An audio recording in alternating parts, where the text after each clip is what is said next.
one day, Nelson Mandela gets out of prison and of all places in the world shows up in Detroit, Michigan. And I was just blown away. I said right there and then, I was like, I want to do something in my life that's meaningful, but I have absolutely no idea how to do it. I'm Raj Kumar, and you're in the DevX Book Club. Maybe you're a global development nerd like me. Maybe you work at the UN or an NGO, or maybe you're just excited to hear from some of the world's leading authors on the most important issues of the day. Either way, you're in the right place. Grab a snack, get a comfortable seat, and don't worry if you haven't read the book. You're very much welcome. Get ready for our discussion. This month's book club author is Dr. Rajiv Shah. DevX readers are probably familiar with Raj. He's currently the president of the Rockefeller Foundation, and he was notably the administrator of USAID for 6 years during the Obama administration. Prior to that, he was one of the early senior executives at the Bill and Melinda Gates Foundation. Like many of us, Raj knew early on that he wanted to make an impact on the world, but he wasn't quite sure how to do it.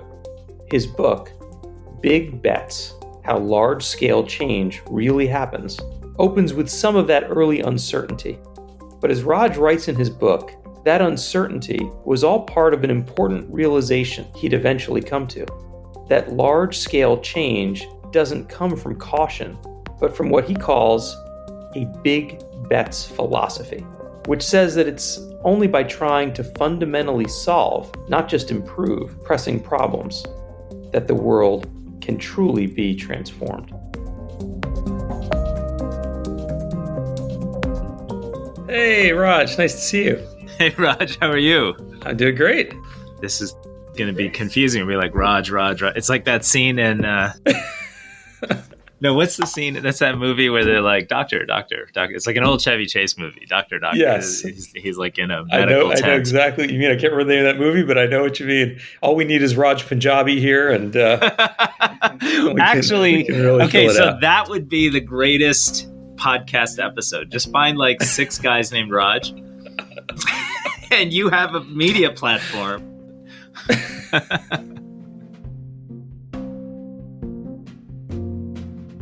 You know, I got to tell you, literally this morning, I got a phone call from a friend who's a top executive at a big pharma company and calling about some vaccine initiative that she was hatching. And I found myself asking her these simple questions and asking her to think big. And then it struck me when I hung up, wait a second, I was just following what I just read in Raj's book. And the book is really interesting. I mean, it's both a memoir in a way. I mean, it tells the story of really a storied career that you've had in global development. I mean, I don't even need to really introduce you because people know you so well for the many hats you've worn. Of course, now president of the Rockefeller Foundation, but administrator at USAID. You know, you were director at the Gates Foundation, helped to really get that foundation established and during its early formative years. But I thought I know you. I've known you for years, Raj, but I really feel like I got to know you so much better through this book because it really is in many ways a memoir. And as well, it leaves the reader each chapter with a sense of ideas of like really practical things they can go and do. So it's a fascinating book. And maybe we just kind of start at the high level, which is around your life story, you know, like, because I think it's the first time this is out there in the way that it is. I mean, you tell the story of being a kid. You and I share a name in many ways. So there was a lot that I related to in your story. Maybe you could just tell people a little bit about what it was like growing up as an Indian American kid, Sure. Where you got the bug to want to work on these issues. And I'd love to I think people would love to hear more about you and kind of what got you motivated to start. Well, thank you, Raj. And thank you for having me on. And I'm such a huge fan of DevX and the DevX community. So this is a really special opportunity to have this conversation. You know, I wrote the book. I didn't intend for it to be a memoir. I really wanted it to be a little bit of a how-to guide for young professionals aspiring to make a difference on big global problems that feel tough and sometimes intractable. And I feel like I had a number of lucky breaks that put me in places I never imagined I would be, and learned from Bill Gates and President Obama and Hillary Clinton, all these household names, but also learned just as much from people that most people haven't heard of. Maybe some DevX folks have, Dr. Sudarshan in South India or Molly Melching in West Africa. And I wanted to highlight their stories and what I learned from them so that people felt empowered to have great careers in this space. But I myself, I'm from suburban Detroit, as you point out. You and I are both from Indian American families and communities. My parents were immigrants in the late 60s. They came, my grandfather, I write about this in the book, my grandfather cashed out his retirement account. He was an accountant, but he cashed out his retirement account in order to buy a one-way plane ticket for my dad to come to the University of Arizona for a master's degree in electrical engineering. And they just had this amazing, blind, total faith that if you go to America and you work hard and you study and you're good, you play by the rules, you are going to do well for yourself and you're going to give your kids immense opportunity. And based on that, my family kind of ended up here. My dad was in California for a while, then ended up in Detroit, where he worked in the auto industry. So I grew up in an Indian American family in suburban Detroit, thinking, okay, I could be an auto engineer or a doctor. I sort of wanted to be an auto engineer, and I think my folks wanted me to be a doctor. and it was a great, fun childhood. I got exposed to global development issues young because I would go to India and visit relatives, some of whom were very well off, but they would insist we walk through slum communities outside of Mumbai, and you'd see the way kids were living and playing. And it was just so surreal as a 10 or 11-year-old to be exposed to that. And then one day, I think it might have been a senior in high school, Nelson Mandela gets out of prison after 27 years, and of all places in the world, shows up in Detroit, Michigan, goes to the River Rouge Ford plant and talks to auto workers, does a huge event at Tiger Stadium that was televised live. And I was just blown away. And I said right there and then, I was like, I want to do something in my life that's meaningful, but I have absolutely no idea how to do it. And the rest is, recorded in the book. Well, and boy, did you figure it out. I mean, like I said, you've gotten to be involved in so many issues, not just kind of the big brand name institutions I mentioned. I mean, you've had an incredible career from that perspective, but the actual issues you've gotten to work on, which you get into in the book, and really it seems like the point of the book, which is to tell readers that these really big, seemingly intractable problems actually have potential solutions out there, and that there are people like yourself and many others who have gotten together and have worked on them. But maybe just staying a little bit on your childhood and your background, because it really is fascinating to me. As a pretty young kid, as a teenager, you had sort of an internship working with patients suffering from leprosy in India. Maybe you just say a little bit about that story. Like, how did that happen? What did you learn? So that was just after college for me, and I was eager to kind of learn more about public health. We had met this amazing doctor, Dr. Sudarshan, who ran this trust in a rainforest in southern India. And he said, okay, come volunteer and work with me for the summer.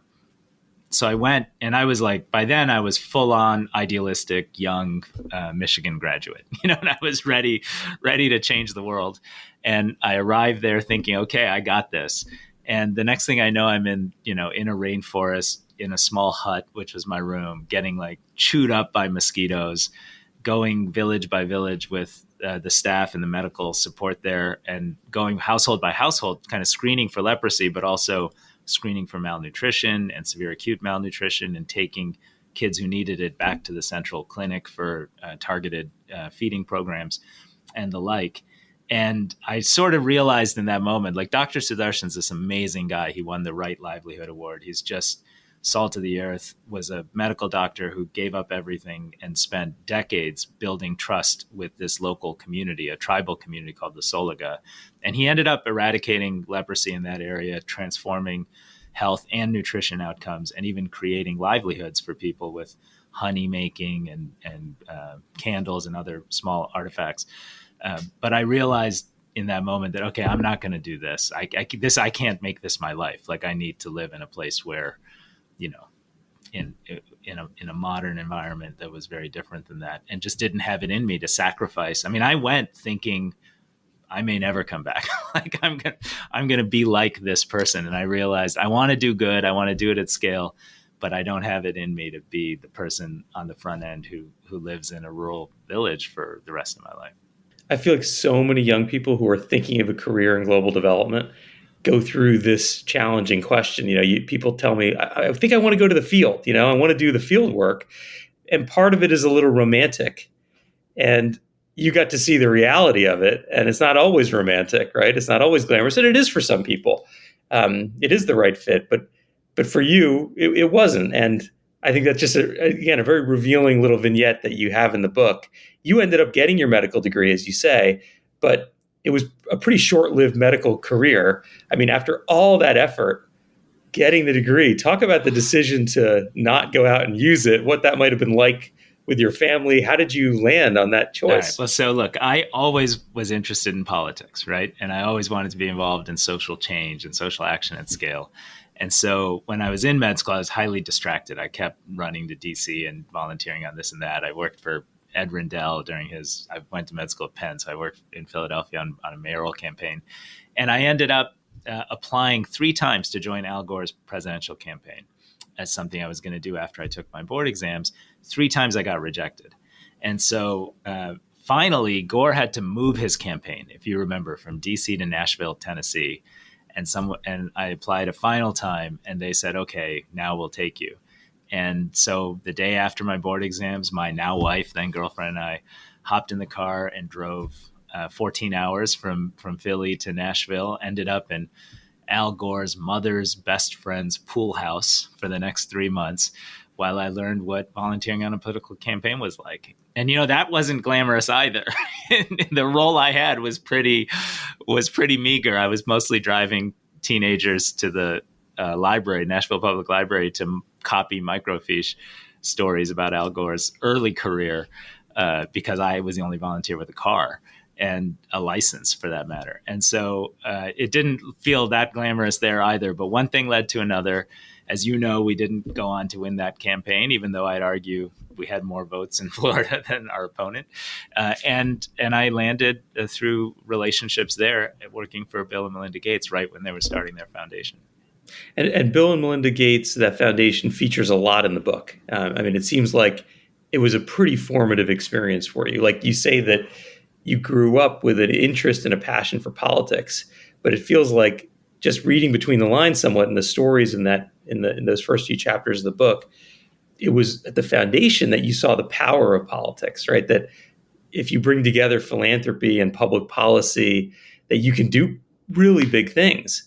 And I guess maybe you could tell us just a little bit about what you feel like you took away from those years working closely. I mean, you got to actually work fairly closely with Bill Gates ultimately. I know not in the very beginning of being there, but you got to actually work pretty closely with him. What are some of the big takeaways that you talk about in the book?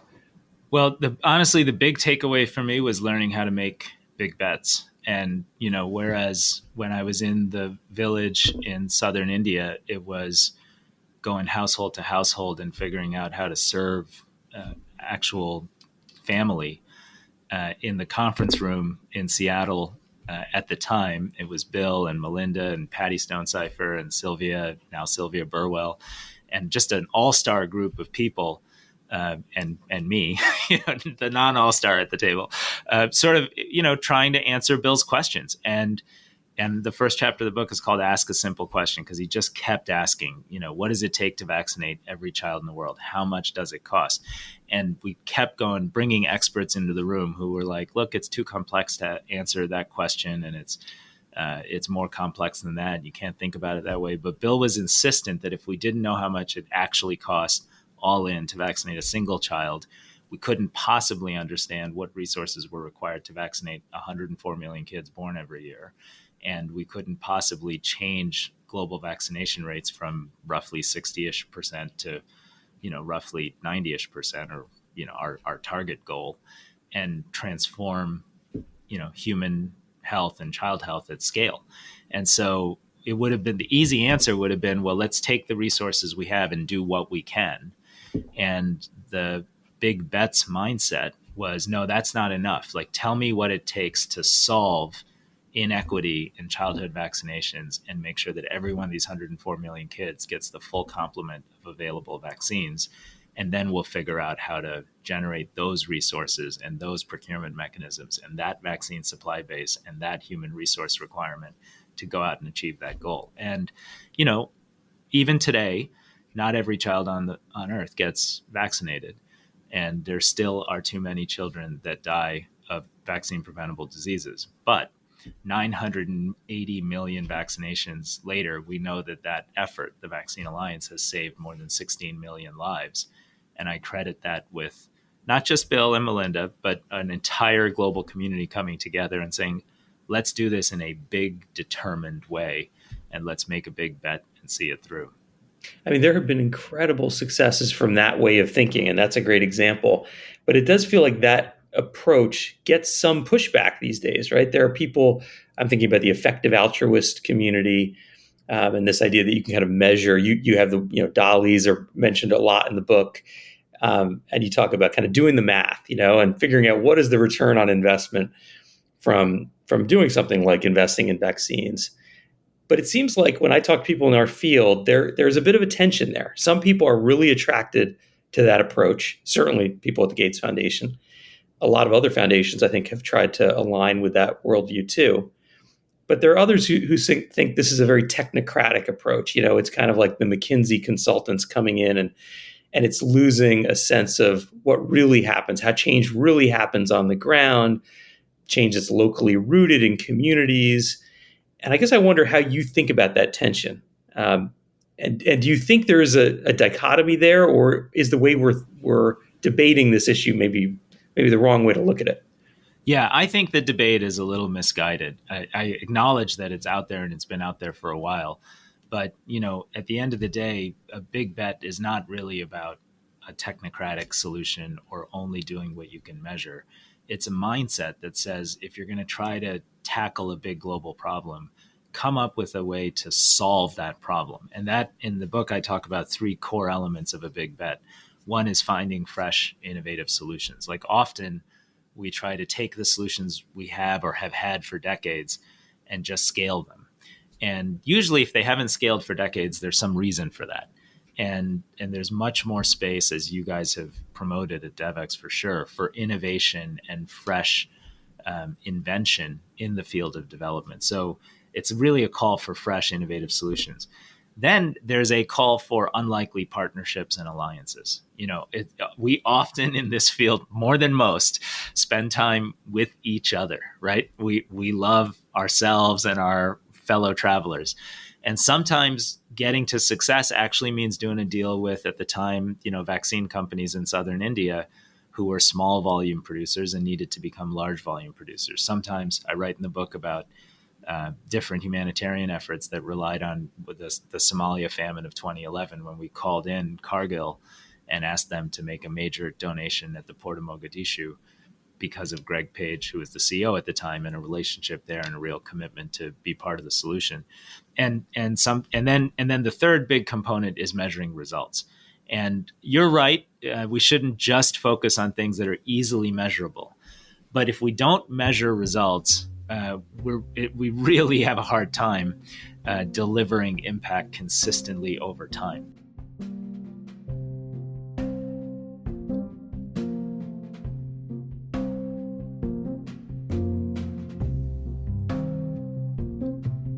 I mean, do you think these big bets can come from anywhere? I'm just imagining, somebody saying, well, these big bets sound like they come from Seattle. They come from the folks with the money, presidents of foundations, but development really comes from, or should come from, local communities. It should be, indigenous. When you think about the advice you're giving in the book and the way you think about what a big bet actually is, can it really come from anywhere? And should it start from kind of the communities that are living with the challenges themselves? Yeah, 100%. And in fact, on every story in the book, whether it's vaccination or efforts to fight pandemics here at home and in Africa, or efforts to address hunger, even domestic efforts I have a story about Mitch Landrieu and his efforts as mayor to take down the Confederate statues in New Orleans. All of those efforts are grounded and only succeed if basically the change energy, the knowledge, and the passion comes from local communities.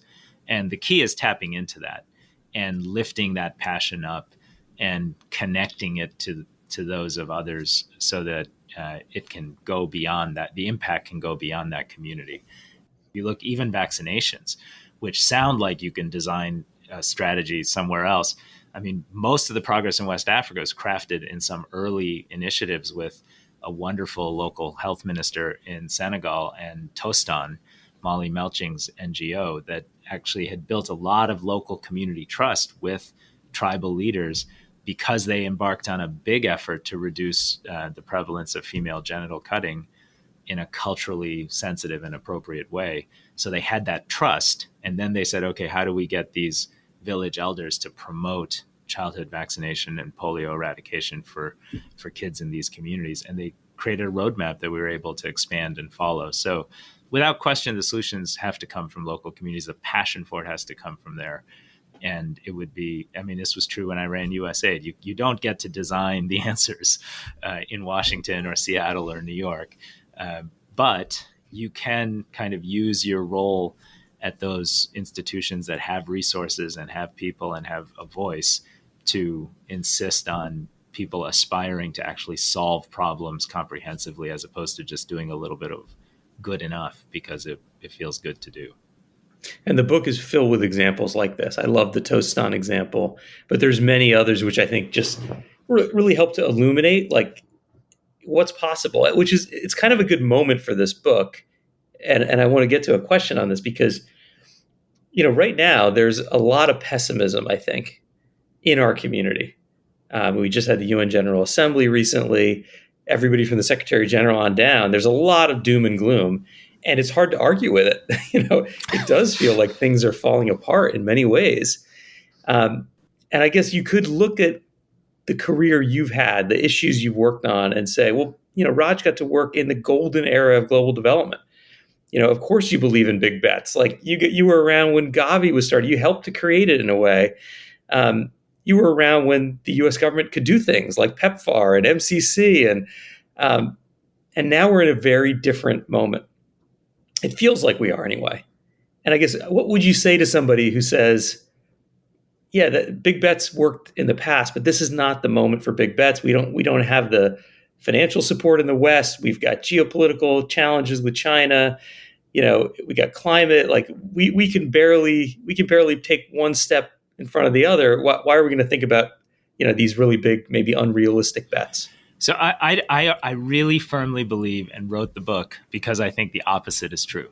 I think it's the big bets themselves that generate the momentum that allows them to then become realized over time. And the only way you break through the difficulty of incrementalism, or the sense that, I call it literally in the book, I call it the aspiration trap, where we just say to ourselves, 50 countries are teetering on the edge of a debt crisis. We're systematically unwinding progress against 5 or 6 of the most successful SDGs. I get the macro environment. How do you change the mindset, though? Instead of saying, okay, well, we're just struggling, we're stuck. And I will tell you that when I have successful conversations with leaders, it is the very promise of a big bet that gets them to rise up and do things that feel extraordinary. So I met with Prime Minister Modi, and we have a big effort to bring renewable electrification to rural communities across India. For us, that achieves the goal of addressing energy poverty and getting people's incomes and job creation to be stronger. But it also achieves the goal of replacing a lot of diesel generation, and over time replacing potential coal generation that would otherwise be a real problem for climate change. To the Prime Minister, it's, hey, if I can put solar on 320 million rooftops and give every Indian farmer and rural community a second source of income, I will have transformed the nature of rural life in a country that still has many hundreds of millions of people living without enough resources, enough dignity, and enough opportunity, and enough upward mobility. And that's the scale at which you can tap into someone's imagination and have them then make investments with you to do that at scale. I mean, so many leaders who work in this space use the term when they think about why we can't make progress, why things get stuck. They'd say, well, it's the political economy. I've got so many people who say that when it comes to things like the transition away from coal. And I wonder if maybe big bets is sort of another way of saying, like, this is how you deal with political economy. You think big enough that you create a new formula, you create a new roadmap that a leader who's worried about coal workers can see a future where they can still get reelected, they can take care of those workers, they can do all the things they need to do because you're taking a bet big enough to accommodate the realities that they're struggling with. I wonder what you think I about love that that idea of idea. political economy at the core I of this. love the way you said that. I love that idea. I wish I'd written that sentence in the book somewhere.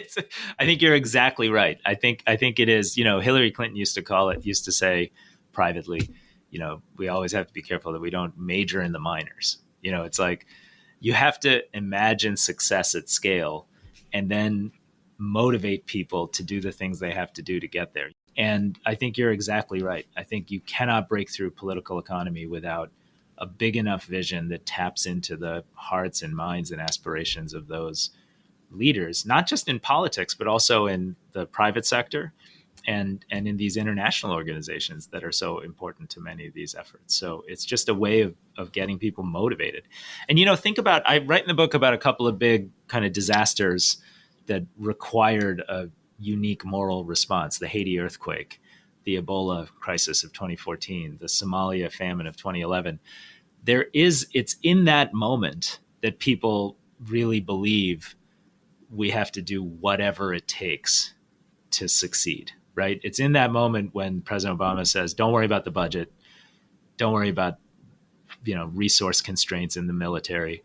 I want every part of this government doing everything it can to demonstrate the power of American leadership right now. That's the kind of sense of urgency and let's go do the best we absolutely can without the blinders and constraints on that we need to try to bring to other types of problems in global development. And that's where I hope Big Bets helps to unlock some of that thinking, a different kind of mindset.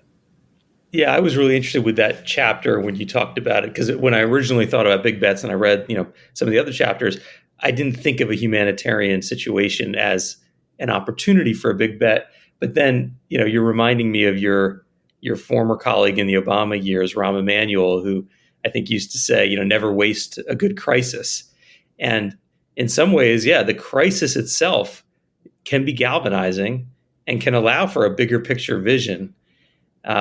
Which certainly you detail in your experience in Haiti, which, I mean, you were on the job as USAID administrator for weeks, right? I mean, you had just started. I think you were in your mid 30s Yeah. when you took that job. And you have a little vignette where you walk into the Oval Office and you overhear a conversation between the vice president and the president about whether or not you're actually qualified to lead this, or you're the right person to lead this role. Maybe you could just tell people a little bit about that fantastic story. Okay. All right. So that's all true. I was 36. I was a week into the job. I just visited the USAID Operations Center. Of 12 Senate confirmed leaders at USAID, I was literally the only one there. But of course, the agency has so much talent in the civil and foreign service, but we just didn't have political appointees in place yet. And the earthquake happened. And so the president called and said, Raj, I'm putting you in charge of this effort on a on a whole of government basis. And here are my expectations. So the next day, we're in the first briefing in the Oval Office. And I get there, I was up all night. I remember that night like it was yesterday, all the phone calls coming in, and I can tell you about that. But I was up all night, kind of had my numbers, because at my heart of hearts, when I get nervous, I go to numbers. And so I knew how many people needed every data point anyone in our system had. I had at my fingertips. I go into a briefing with the president, the vice president, Hillary Clinton, and Janet Napolitano, the whole team, first in the Oval.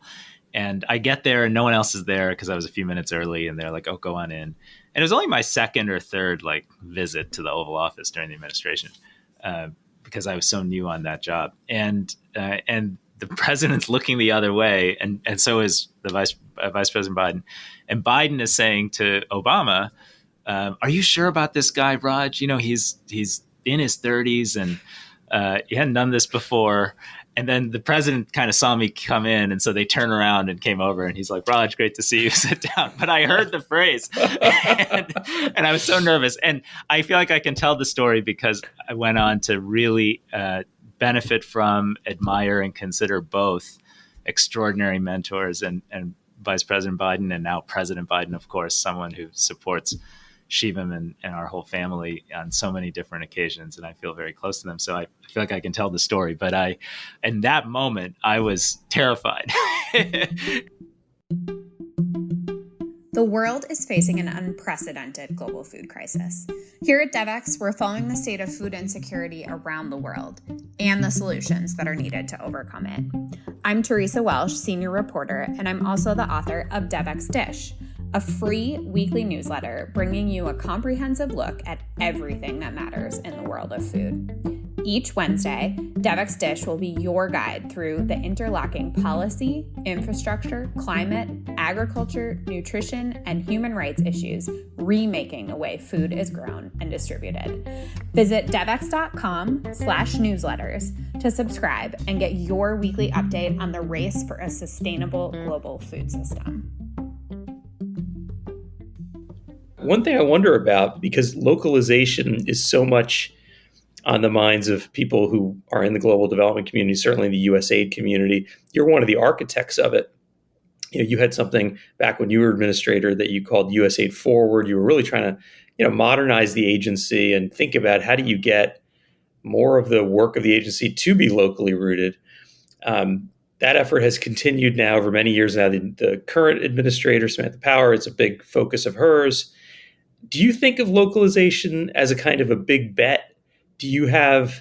Would you advise others to think of it that way? Like, what's your takeaway now looking back on that time and now that you have this framework for big bets?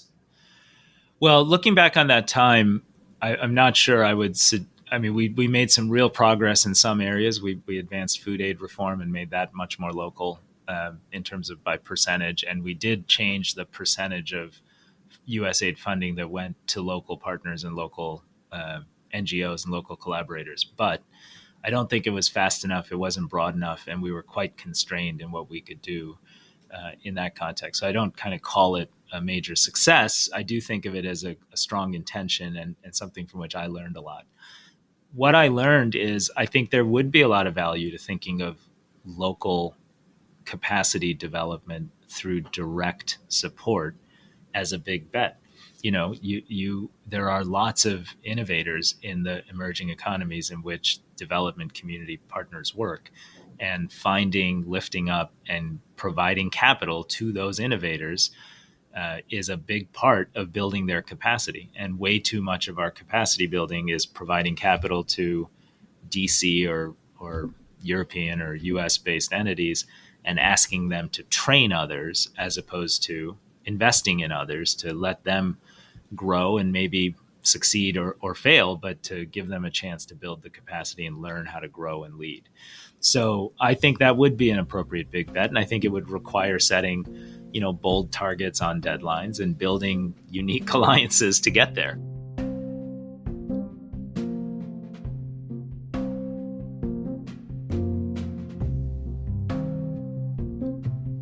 I'm just thinking about your role at Rockefeller.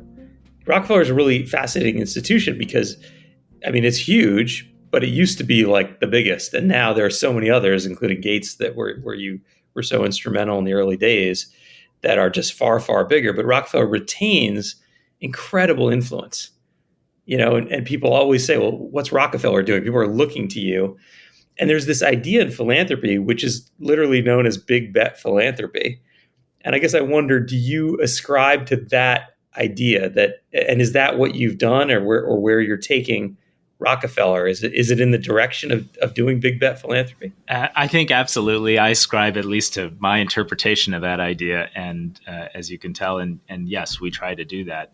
I will also say I don't consider it necessarily some new wisdom that I bring. When John D. Rockefeller created this institution, he had an advisor named Frederick Gates. They have all these letters back and forth from like 1903, 1904. And they were asking themselves, where could science, innovation, and human progress best be deployed to lift up everybody, not just the beneficiaries of, at the time, a modern economy, industrialization. And their answers are shocking, because it was health. Let's create a science-based public health system and public medical education system. It was agriculture, right? Everybody depends on agriculture for food, and productivity growth is high in countries like the US, which at that point, 50 years after the Morrill Act, had real agricultural productivity growth, whereas most other places didn't. And they said we could bring that science there. And I'm convinced if they were writing those letters today, it would be energy and the energy technology revolution that we all need to survive climate change. And yet less than 1% of the world's deployed renewable electrification has gone into Africa. And almost all of next year's deployment will happen in 3 or 4 wealthy mega economies. So, and there are real supply chain constraints that will prevent the rest of the world from benefiting. So it's just shocking. I'm not sure we're new to the big bet concept. Hopefully we're giving it voice and we're interpreting that spirit and applying it. But I think it's a mindset that can help you. A lot of the foundation presidents I talked to, I think they either inherited or they helped to build a model where they can't take big bets because their portfolio is spread so thin across so many, well-deserving issue areas, well-deserving, capable grantees. And they just end up in a position where they're doing lots of small things, but they just don't have the financial capacity to go and do the big bet. And it does feel like what you've tried to do at Rockefeller is to pick a few big areas like energy and to make a larger bet. Yeah. And that it might sound easy, but it's not, right? Because there are trade-offs. You have to say no to other things to say yes to those. Well, it's incredibly tough. And I'm just glad you're saying that. And what's tough is, strangely, foundations and philanthropies that should be society's risk capital to try innovative new things that can lift up lots of people are often the most sclerotic institutions, in modern America and potentially more broadly. And people do get attached to grant concepts and ideas from 10, 15 years ago. You do have a community of grantees that you feel you respect and you want to keep supporting. But if you do the same thing year after year after year, you can't make big bets at scale. So, we've had to cut some things and some programs in order to make the big bets we've made. But we made $1 billion big bet around COVID and the COVID response and recovery, which a lot of it was about testing in the United States and around the world. And now we've made our biggest bet ever in 110 years was one $500 million investment to create the Global Energy Alliance for People and Planet, which was matched by the Bezos Earth Fund and the IKEA Foundation, and then raised another 10 or so billion in blended finance on top of that. So we have a platform that can accelerate access to renewable energy in low-income communities in emerging economies. Just as we end here, when we started the conversation, I mentioned that the book to me is kind of like a memoir and a how-to guide together, because you tell so many personal stories about yourself and the career you've had, issues you've worked on, but then you land each chapter with, well, here's what you can go do.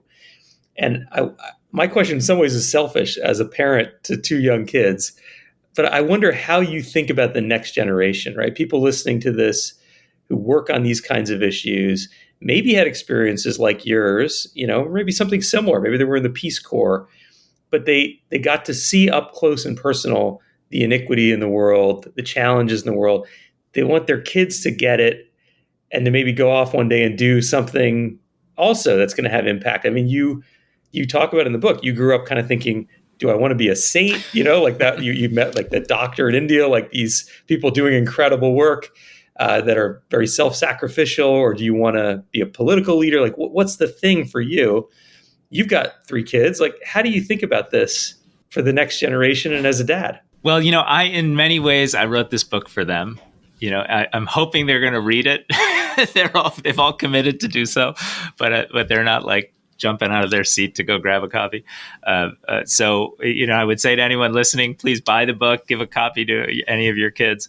I hope that people come away inspired to do big, bold things that help make humanity a better place. And what I see in these kids, frankly, is just a yearning to be a huge part of the solution. I think they're done with looking up and saying, 60-year-olds that are running government agencies and big companies are the people who are going to solve our problems. I think they, more than any generation, have a sense that it's going to be them if they choose to do so. And what I hope young people get from this is a little bit of a roadmap and a lot of mindset around you can make a difference.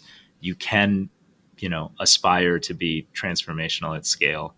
There are lessons learned. I wrote about big failures because I have a lot of them.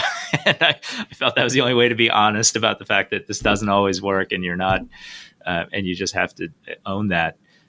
But more than anything, I want them to feel like if they choose a path like this, it can be fun, it can be rewarding. And over time, it changes, your own sense of self-contentment, perhaps, even more than you might change the world. And I think that's a lesson that I'm learning every day and continue to absorb. Well, yeah, that's a fantastic message to leave us on. It's a great book. Congratulations, Raj. And thank you, Raj. And, I got to know you better through the book.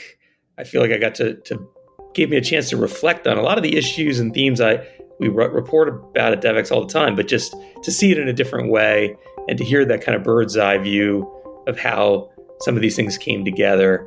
And then to land on really practical advice. It's a great book. I'd recommend it to anybody. And it's just been great to have you on the DevX Book Club podcast. Thanks for being a part of it, Raj. Thank you.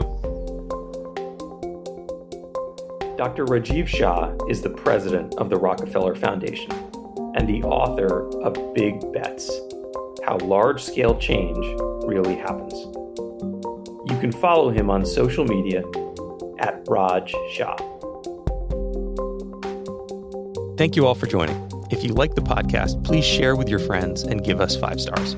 And we really do want to hear from you. Please leave your thoughts in the comments or send me a message on Twitter at Raj_DevX.